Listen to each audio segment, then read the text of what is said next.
नमस्कार, दिन भर की बड़ी खबरों में आपका स्वागत है। मैं हूं आंचल।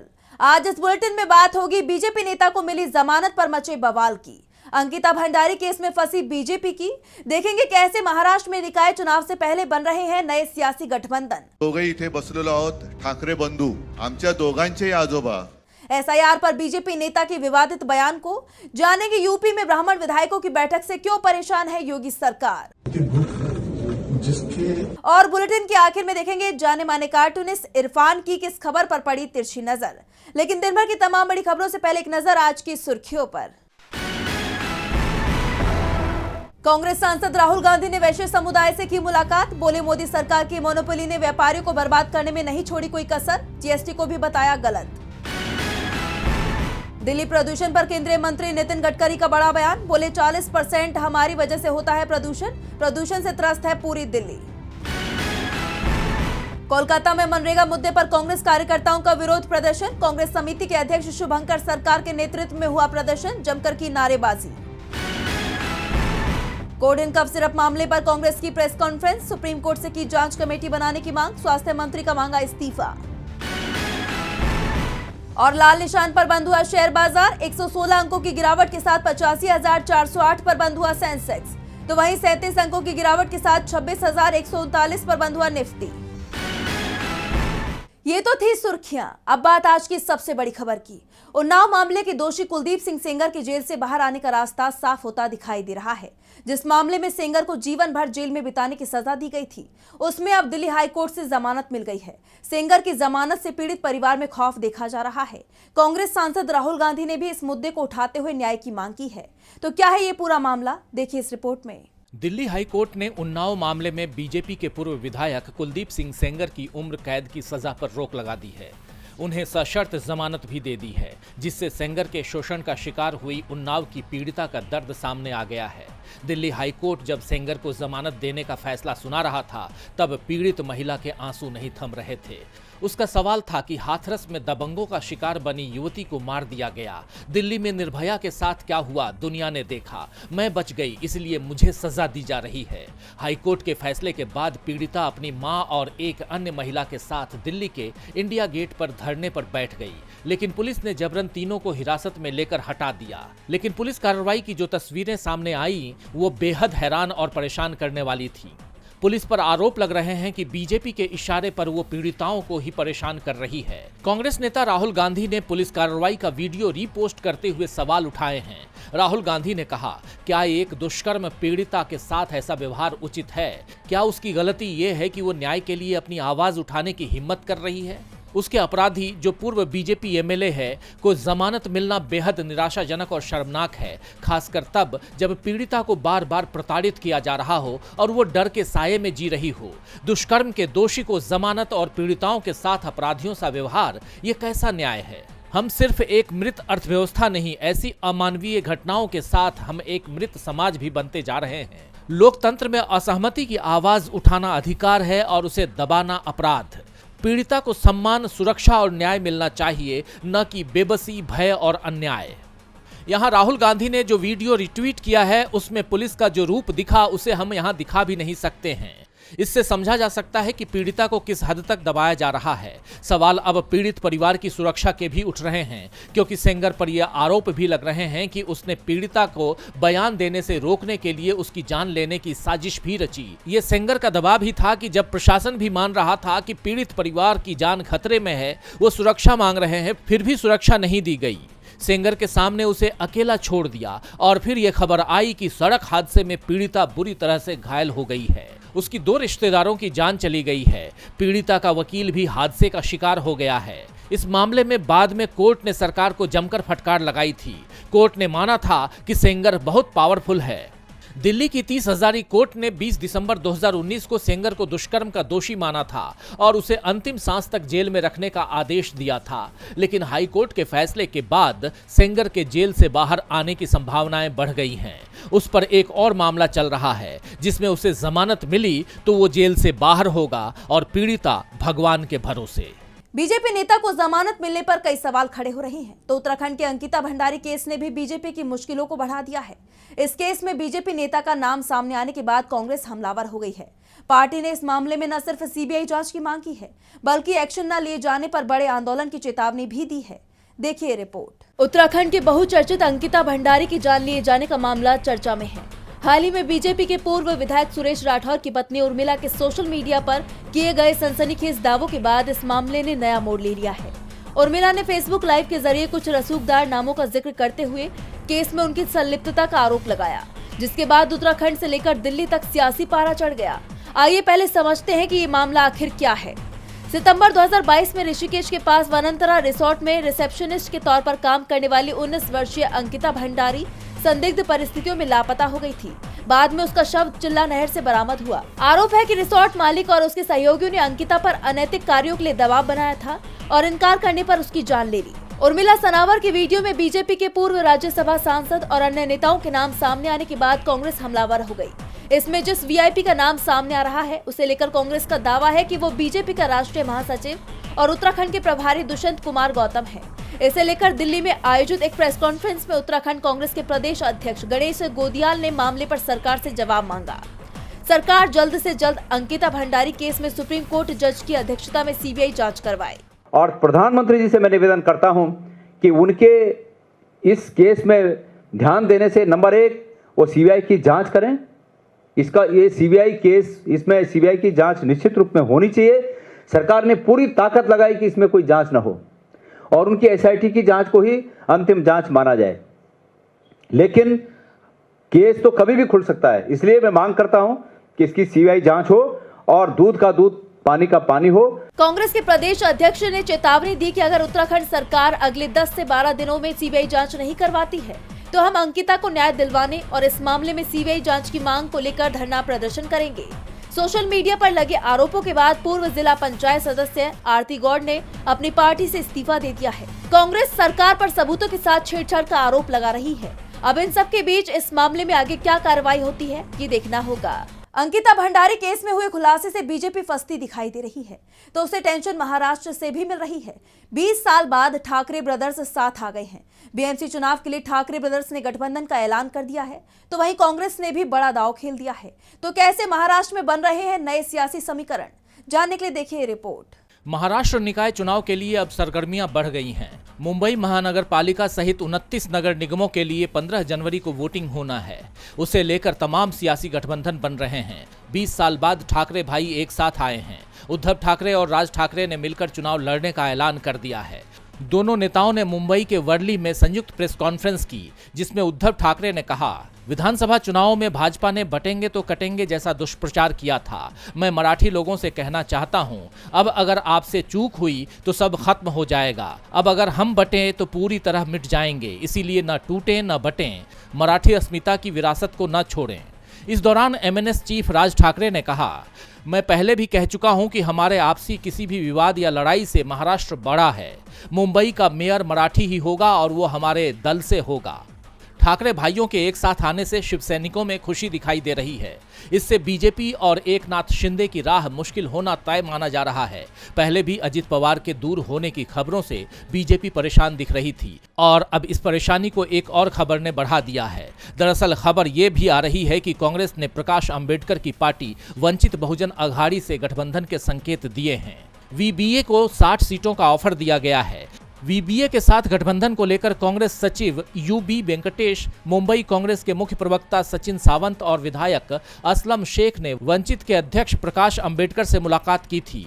वीबीए के साथ गठबंधन को लेकर 3 सदस्यों की कमेटी भी बनाई गई है। इसमें विधायक अमीन पटेल, पूर्व विधायक मधु चौहान और सचिन सावंत शामिल हैं। मुंबई में 227 सीटों में से वंचित को 60 सीटें देने की पेशकश की गई है। इधर वीबीए ने कहा है कि हमारी कांग्रेस के साथ सकारात्मक बातचीत चल रही है। गठबंधन में शरद पवार की एनसीपी भी शामिल होगी, ये तय माना जा रहा है। यानी इस बार महाराष्ट्र में जबरदस्त मुकाबला देखने को मिलेगा। महाराष्ट्र में चुनाव से पहले नए सियासी समीकरण बन रहे हैं, तो पश्चिम बंगाल में विधानसभा चुनाव से पहले एसआईआर सबसे बड़ा चुनावी मुद्दा बन गया है। राज्य की टीएमसी सरकार इस मुद्दे को लेकर आर पार की लड़ाई लड़ रही है, तो बीजेपी के वोट बैंक में सेंधमारी भी कर रही है। टीएमसी ने अब मोदी सरकार के मंत्री के बयान को लेकर तीखा हमला बोला है। तो क्या है पूरा मामला, देखिए इस रिपोर्ट में। पश्चिम बंगाल में एसआईआर को लेकर शुरू हुआ विवाद अभी थमा भी नहीं था कि अब केंद्रीय राज्य मंत्री शांतनु ठाकुर ने कुछ ऐसा कह दिया है जिससे बंगाल की राजनीति में बवाल मच गया है। दरअसल एसआईआर को लेकर पश्चिम बंगाल में मतुआ समुदाय में गुस्सा दिखाई दे रहा है। वो बीजेपी से नाराज दिखाई दे रहे हैं क्योंकि उनके समुदाय के लाखों लोगों के नाम मतदाता सूची से काट दिए गए हैं। तो बीजेपी नेता ने इसे सही करार दिया और कहा कि केंद्र सरकार के साथ सहयोग करने के लिए इतना तो बर्दाश्त करना ही पड़ेगा। उनके इस बयान के बाद विवाद खड़ा हो गया। शांतनु ठाकुर के इस बयान के बाद उनके अपने ही समुदाय में आक्रोश और गहरी बेचैनी का माहौल है। मतुआ समुदाय के लोगों को डर लग रहा है कि मतदाता सूची से नाम हटाए जाने से उनकी नागरिकता पर सवाल उठ सकते हैं। तो वहीं टीएमसी ने बीजेपी पर जोरदार हमला बोला है। टीएमसी ने बीजेपी नेता का वीडियो एक्स पर शेयर करते हुए कहा कि खुद को मतुआ समुदाय का तथाकथित संरक्षक बताकर बीजेपी अब खुलेआम उन्हें मतदाता सूची से हटा रही है। जले पर नमक छिड़कते हुए केंद्रीय मंत्री शांतनु ठाकुर बेशर्मी से कहते हैं, इतना तो बर्दाश्त करना ही पड़ेगा। टीएमसी ने सवाल पूछते हुए कहा कि क्या मतदान का अधिकार बीजेपी के जरिए दान में दिया जाने वाला कोई अधिकार है? पीढ़ियों के संघर्ष से अर्जित इस अधिकार को छीना जा रहा है, जबकि मतुआ समुदाय की भावनाओं के साथ राजनीतिक लाभ के लिए खिलवाड़ किया जा रहा है। बंगाल लोकतंत्र पर इस दिन दहाड़े हमले को बर्दाश्त नहीं करेगा। तो वहीं टीएमसी ने बीजेपी को धोखेबाज बताया और चुनाव आयोग पर बीजेपी की बी टीम के रूप में काम करने का आरोप भी लगाया, जिसके बाद बीजेपी और चुनाव आयोग दोनों ही घिरते दिखाई दे रहे हैं। बीजेपी नेता के बयान से विवाद खड़ा हो गया है। तो यूपी में ब्राह्मण विधायकों की बैठक ने बीजेपी में खलबली मचा दी है। यूपी विधानसभा के शीतकालीन सत्र के बीच बीजेपी के 40 से ज्यादा ब्राह्मण विधायकों ने बड़ी बैठक की, जिसके बाद से राज्य में सियासी हलचल तेज हो गई है। सवाल उठ रहे हैं कि आखिर उत्तर प्रदेश की राजनीति में क्या होने वाला है। क्या ये विधायक कुछ बड़ा करने की तैयारी में है? तो क्या है पूरा मामला, जानेंगे इस रिपोर्ट में। यूपी बीजेपी में बवाल मच गया है। बीजेपी में टकराव की चर्चा काफी वक्त से जोरों पर है। जनता में तो बीजेपी को लेकर नाराजगी है ही, लेकिन अब बीजेपी के विधायकों में भी नाराजगी देखी जा रही है। विभिन्न जातियां अपनी ताकत दिखाकर पार्टी नेतृत्व पर दबाव बनाने की कोशिश कर रही हैं।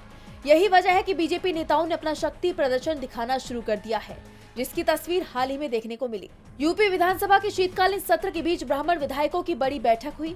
ये मीटिंग कुशीनगर के बीजेपी विधायक पीएन पाठक के लखनऊ आवास पर हुई। इसमें बड़ी संख्या में विधायक और एमएलसी शामिल हुए।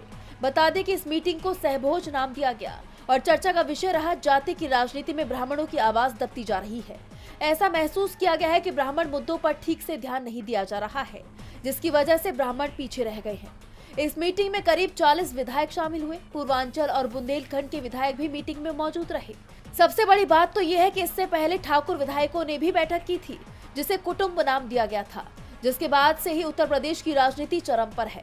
सीएम योगी पर काफी वक्त से ये आरोप लगते रहे हैं कि ठाकुर समाज के विधायकों की सुनवाई ज्यादा होती है।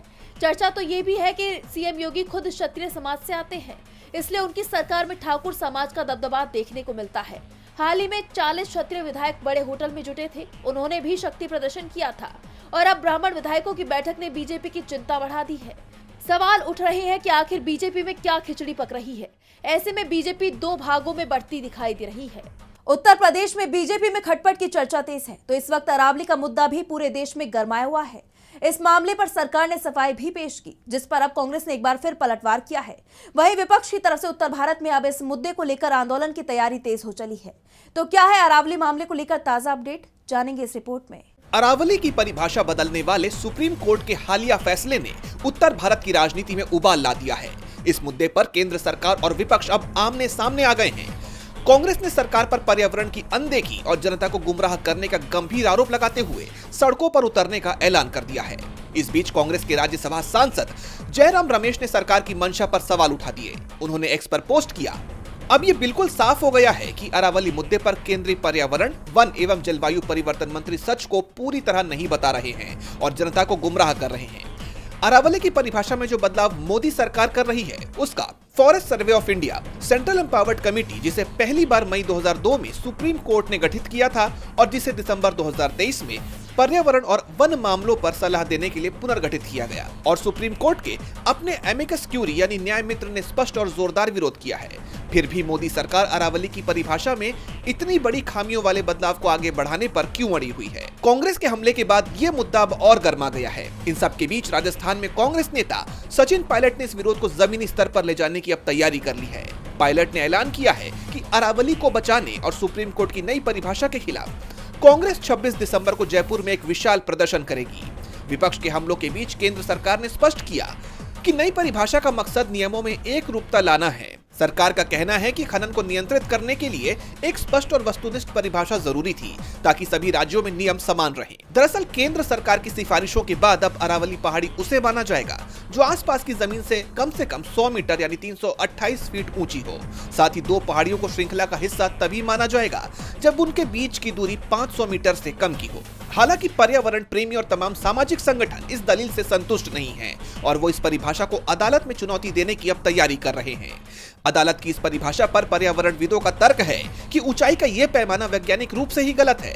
इससे 100 मीटर से छोटी पहाड़ियों और झाड़ियों वाले क्षेत्रों में खनन यानी माइनिंग और निर्माण कार्यों का रास्ता खुल जाएगा जो दिल्ली एनसीआर समेत 4 राज्यों के इकोसिस्टम के लिए तबाही का कारण बन सकता है।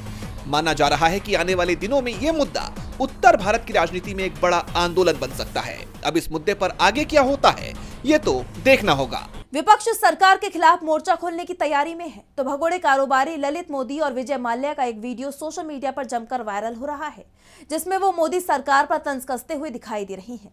उनका ये वीडियो उस वक्त सामने आया जब बॉम्बे हाई कोर्ट में माल्या की याचिका पर सुनवाई हुई। वीडियो सामने आने के बाद मामले ने तूल पकड़ लिया। तो क्या है पूरी खबर, जानने के लिए देखिए रिपोर्ट। इंडियन प्रीमियर लीग के पूर्व कमिश्नर और भगोड़े ललित मोदी ने मोदी सरकार पर तंज कसा है। दरअसल सोशल मीडिया पर एक वीडियो काफी तेजी से वायरल हो रहा है जिसमें विजय माल्या और ललित मोदी एक साथ दिखाई दे रही हैं। ये वीडियो विजय माल्या की बर्थडे पार्टी का है। वीडियो में ललित मोदी अंग्रेजी में कह रही हैं कि हम 2 भगोड़े हैं, भारत के सबसे बड़े भगोड़े। इस वीडियो को अपने इंस्टाग्राम पर पोस्ट कर ललित मोदी ने कैप्शन में लिखा, मुझे इंटरनेट पर फिर से कुछ ऐसा करना है जिससे हंगामा मच जाए।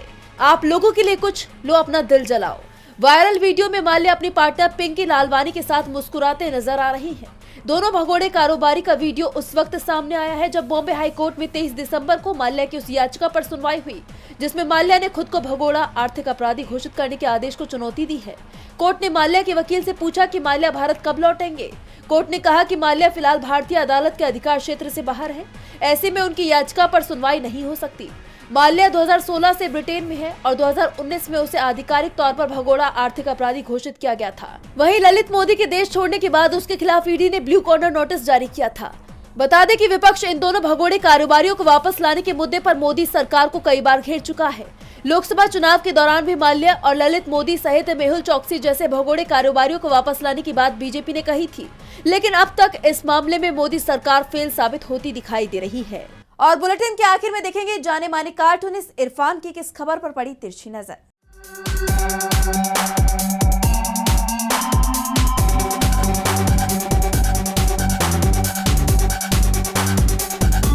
आने वाली पीढ़ियां क्या देख पाएंगी क्या नहीं देख पाएंगी ये तो पता नहीं है, लेकिन फिलहाल देश में क्रिसमस के मौके पर सांता क्लॉज के खिलाफ में एक बड़ा अभियान चलाया जा रहा है जहां पर जगह जगह पर उसको पकड़ा जा रहा है, जगह जगह पर उसके साथ में सवाल किए जा रहे हैं।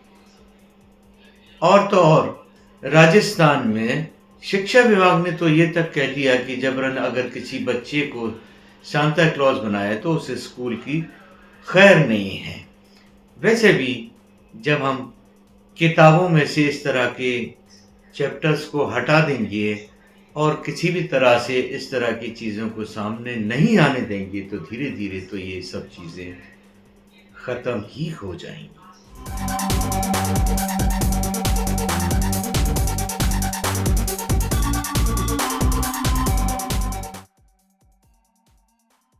बहुत बहुत शुक्रिया इरफान जी। तो आज इस बुलेटिन में बस इतना ही। आप देखते रहिए डीवी लाइव। नमस्कार।